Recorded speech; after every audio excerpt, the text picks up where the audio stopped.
El género Naegleria está formado por ameboflagelados de vida libre ampliamente distribuidos en el medio ambiente. Las especies de este género tienen tres estadios: trofozoito, flagelado y quiste. El trofozoito se desplaza gracias a la emisión explosiva de pseudópodos, se alimenta de bacterias y se reproduce mediante fisión binaria.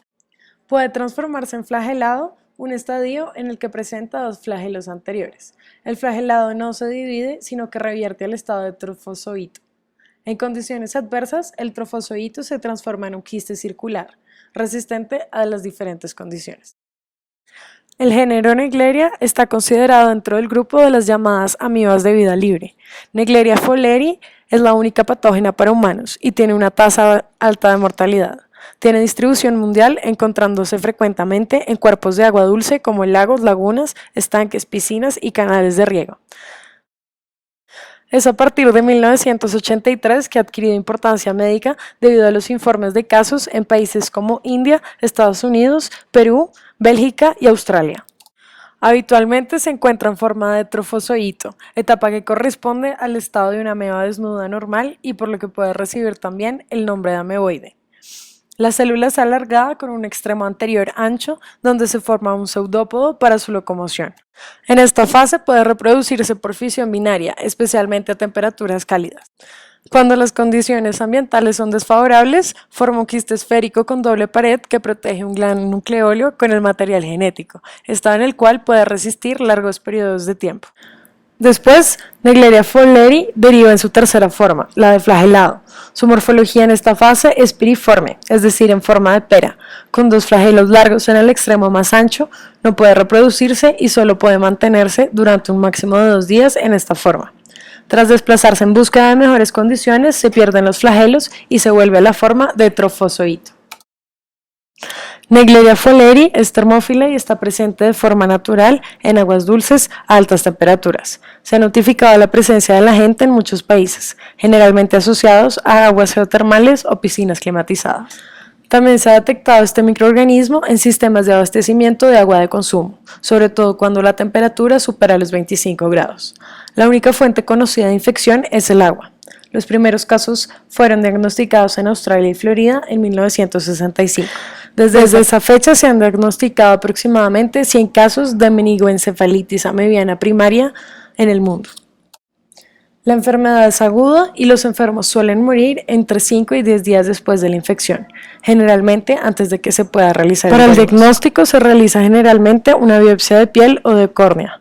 En el laboratorio se pueden realizar exámenes parasitoscópicos para la observación directa de trofozoitos.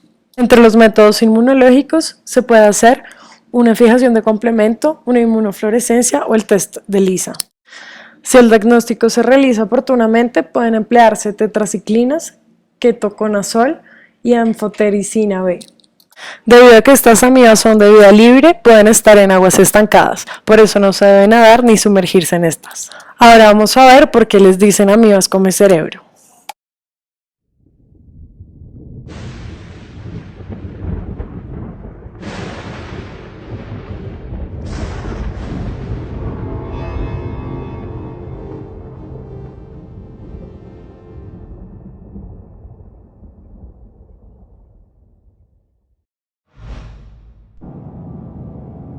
This program contains material of a disturbing nature. Viewer discretion is advised.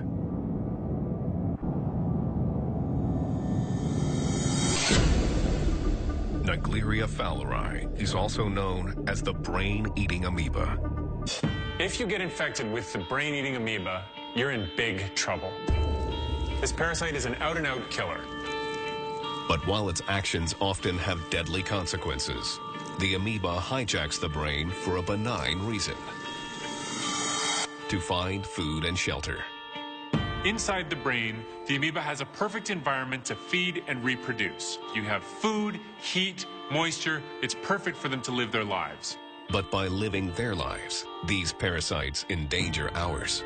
The amoeba has a two-pronged attack. First, it hijacks the host cells using special feet called pseudopods. Then, the amoeba cuts a hole in the cell wall. And when the contents of the cell leak out, the amoeba eats them. Not only are the amoeba ruthless killers, they also have a cunning method of evading the body's immune system. The amoeba can defend itself by forming a coat, which is called a cyst, and this coat surrounds the amoeba and is impervious to the host's immune system. When the body's white blood cells attack, the amoeba forms its protective coat. The white blood cells latch onto the coat, but can't get through. Then the amoeba sheds the coat and escapes unharmed, leaving the white blood cells behind. 98% of those infected with the Naegleria fowleri parasite die in less than a week, making it one of the deadliest parasites on the planet.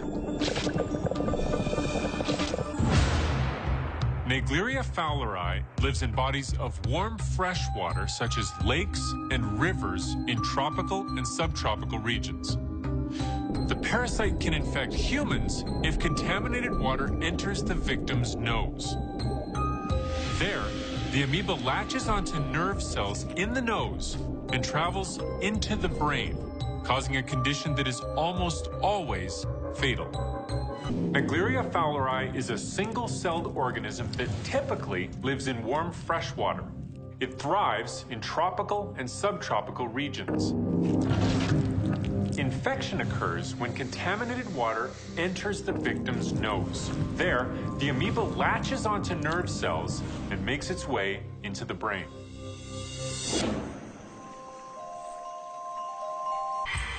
Naegleria fowleri infections have been reported in 18 U.S. states.